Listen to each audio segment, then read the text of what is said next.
What is mindfulness and how is it practised? In the last couple of years, media interest in mindfulness has increased exponentially.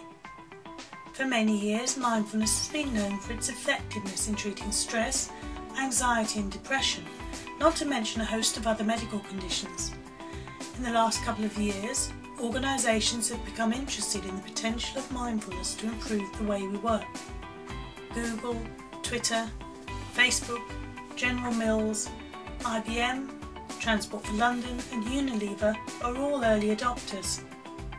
In February 2013, the BBC in the UK featured leaders of the World Economic Forum learning mindfulness. In March 2013, mindfulness was discussed in 10 Downing Street. The Guardian, Times, Independent and Financial Times have all featured mindfulness in recent months. So, what is mindfulness and how is it practised? Before I begin, a little about me. My name's Juliet Adams. My background's corporate learning and development. Over the last 5 years, I became interested in the potential of mindfulness to transform the modern day workplace, making it a better place to work from both a productivity and job satisfaction and well-being perspective. This motivated me to set up Mindfulness around 3 years ago as an independent, free, secular information resource on mindfulness, enabling newcomers to mindfulness to make informed decisions. From humble beginnings, the website is now attracting around 6,000 hits each month.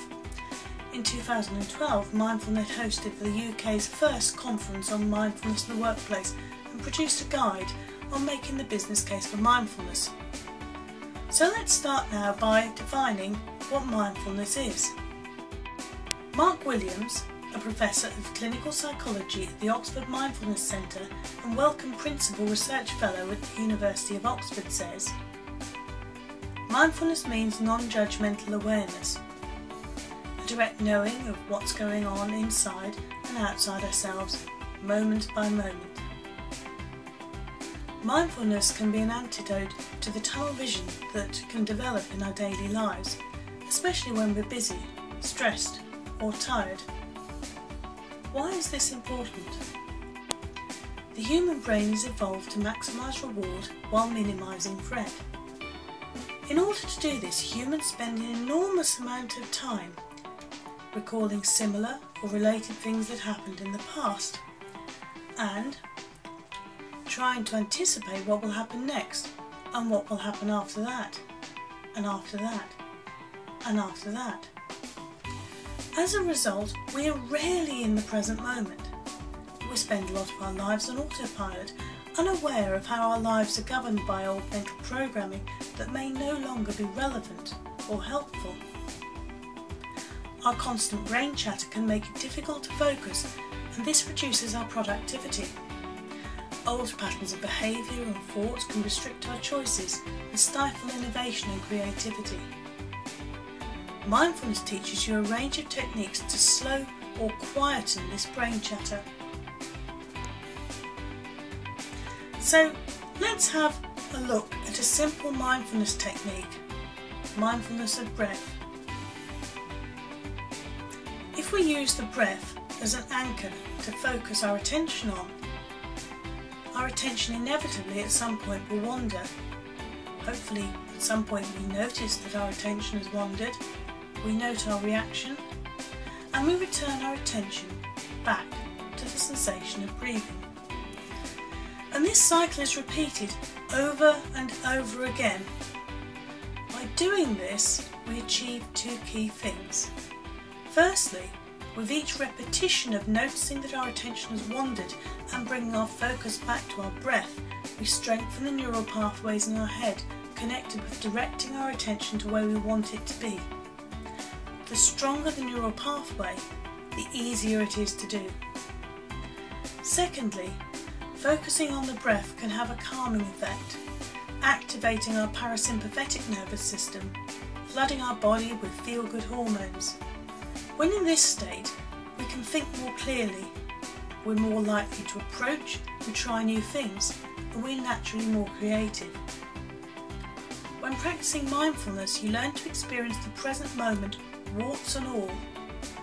This helps you to see things more clearly and make decisions based on present moment facts, rather than past memories or your prediction of what the future might hold. We all know that our emotions have an impact on our thoughts and our body. But did you know that how your mind feels can have a huge impact on your thoughts?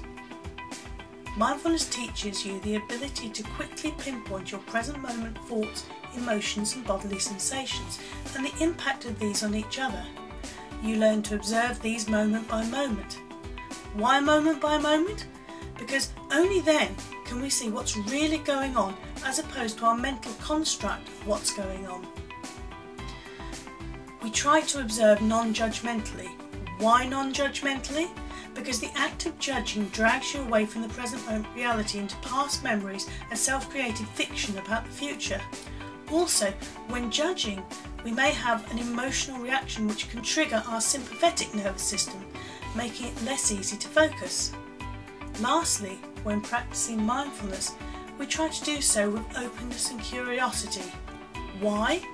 Because this cultivates an approach mode of mind in which we're more positive and open to exploring new possibilities. If we get angry with ourselves because, for example, our mind keeps wandering, it spins us back into avoidance mode of mind, which is unhelpful. So what does learning mindfulness involve? Well, let's dispel a few myths. You don't have to be a monk or sit up a mountain. You don't have to sit cross-legged or chant. Although mindfulness has its origins in ancient Eastern practices, over the last 40 years it's been adapted for the modern world. Here are two recent examples of how mindfulness is being taught. This is a group of US Marines learning mindfulness, and this is a group learning mindfulness in the workplace. I teach mindfulness in a normal office training room.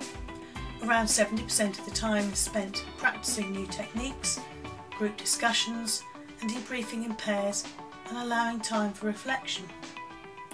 The remainder of the time is spent on the basic theory and research that underpins mindfulness. A typical mindfulness course ranges from a full 8-week course to an introductory session which can last anywhere between 2 hours and a full day. If you'd like to find out more about mindfulness, visit mindfulnet.org.